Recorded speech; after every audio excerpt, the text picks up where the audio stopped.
నేనే హోంమంత్రి మనసులో మాటను బయటపెట్టిన రాజగోపాల్ రెడ్డి మంత్రి అయినాక కేసీఆర్, కేటీఆర్, హరీష్ రావు, జగదీష్ అందరినీ జైలుకు పంపుతా, అధిష్టానం మాట ఇచ్చిందని అసెంబ్లీలో చిట్చాట్, అన్న పోస్ట్కే స్పాట్ పెట్టాడా అని చెప్పేసి చర్చ కూడా నడుస్తూ ఉందంట. అబ్బో సుదాం.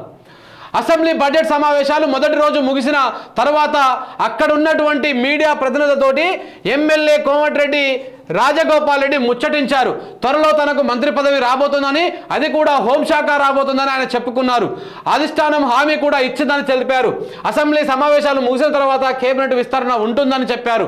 తర్వాత తాను కాంగ్రెస్లోకి వచ్చేందే కేసీఆర్ను గద్దెదించేందుకని అన్నారు. తనకు హోంమంత్రి పదవి ఇస్తేనే బీఆర్ఎస్ నేతలు కంట్రోల్లో ఉంటారని అన్నారు. పిచ్చోని చేతిలో రాయి పెట్టుడు కాదు, పిచ్చోని చేతి కత్తిరి అని చెప్తా ఉన్నాడు అనమాట. మా గజిబిజి గందరగోళం బేసిక్గా గజిబిజి గందరగోళం మామూలు గజిబిజి కాదు. అసలు మన కేఏ పాలకు ఏమాత్రం తీసిపోడు. కేఏ పాలకు కంటే ఒక 3 ఆకులు ఎక్కువనే చదివి 3 ఎక్కువనే ఎంటర్టైన్మెంట్ చేస్తాడనమాట. మునుగోడు ప్రజల అదృష్టం మనకు మంచి కమేడియన్, మంచి పొలిటికల్ ఎంటర్టైనర్ దొరికినమాట. సో అలాంటి ఎంటర్టైన్మెంట్ చేస్తున్నటువంటి నాయకుడు మన గజిబిజి గందరగోళం రాజగోపాలం అనమాట. సో తాను కాంగ్రెస్లోకి వచ్చిందే కేసీఆర్ను గద్దెదించేందుకని అన్నారు.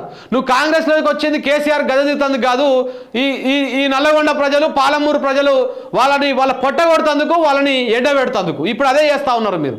అసలు ఒకసారి పిలిచి అడుగురు కేఆర్ఎంబి గురించి ఏం తెలుసు ఆయనకి. ఒకసారి పిలిచి కేఆర్ఎంబి గురించి, ఆ కృష్ణా నది మీద ఉన్నటువంటి ప్రాజెక్టులన్నీ ఒకసారి పిలిచి అడగండి అని చెప్తాడేమో. మనం ఇలా అంటున్నాం కదా, మన రాత్రి ప్రిపేర్ అయితే చెప్పలేం, కానీ చెప్తాడేమో అడుగురి. ఏవి చెప్పాడు, అంతా ఉట్టిదే, ఉట్టి పిచ్చి పిచ్చి మాటలు ఏదేదో మాట్లాడతాడు. అంత ఆగమాగం. పైసలు ఉంటే ఎవడైనా రాజకీయ నాయకుడు కావచ్చు, మంచోడు కావచ్చు, బఫూన్ గాడు కావచ్చు, ఎవడైనా కావచ్చు అనేది ఒక బెస్ట్ ఎగ్జాంపుల్ చూపించాలంటే మా గజిబిజి గందరగోళాన్ని చూపించాలి. తనకు హోంమంత్రి పదవి ఇస్తేనే బీఆర్ఎస్ నేతలు కంట్రోల్లో ఉంటారన్నారు. కేసీఆర్, కేటీఆర్, హరీష్ రావు, కవిత, సంతోష్ రావు, జగదీష్ రెడ్డితో సహా అందరినీ జైలుకు పంపుతారన్నారంట. అబ్బా ఎంత మోతేవారి వాయా నువ్వు. అంటే నీకు హోంమంత్రి ఇస్తే రాష్ట్రంలో శాంతి భద్రతలు ఇట్లాంటివన్నీ చూడడు ఆయన. ఆయన ఎంతసేపు ఉన్న కేసీఆర్ను లోపల పెట్టాలి, హరీష్ రావును లోపల పెట్టాలి, కేటీఆర్ను లోపల పెట్టాలి, కవితను, వీళ్ళందరినీ, జగదీష్ రెడ్డి అయితే అందరికంటే ముంగల పెట్టాలి లోపల. ఈ ప్రయత్నంలో ఉంటాడు అనమాట నువ్వు. అంటే నీకు ప్రభుత్వము, నీకు ప్రజలు నీకు పట్టం కడితే నువ్వు నీ రాజకీయ కక్షని తీర్చుకుంటా అని చెప్తా ఉన్నావు నువ్వు. ఇది కథ. ఇక హోంశాఖ ప్రస్తుతం రేవంత్ రెడ్డి పరిధిలోనే ఉంది.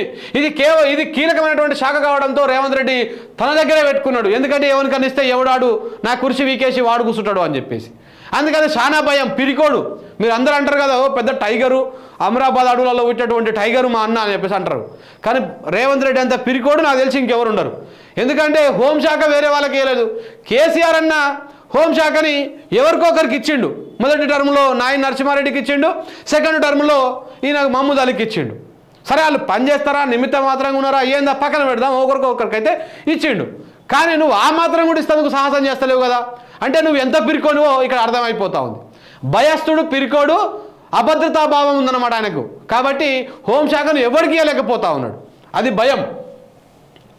సో ఇప్పుడు కోమటిరెడ్డి రాజగోపాల్ రెడ్డి ఏకంగా హోంశాఖ కేసులు పెట్టడం కాంగ్రెస్ పార్టీలో హాట్ టాపిక్గా మారింది. మరోవైపు ఇప్పటికే నల్లగొండ జిల్లాకు చెందినటువంటి 2 మంత్రి పదవులను ఇచ్చారు. తన అన్న కోమటిరెడ్డి వెంకటరెడ్డి, ఉత్తమ్ కుమార్ రెడ్డి మంత్రులుగా ఉన్నారు. ఇద్దరు రెడ్డి సామాజిక వర్గం చెందినటువంటి వారికే క్యాబినెట్లో చోటు దక్కింది.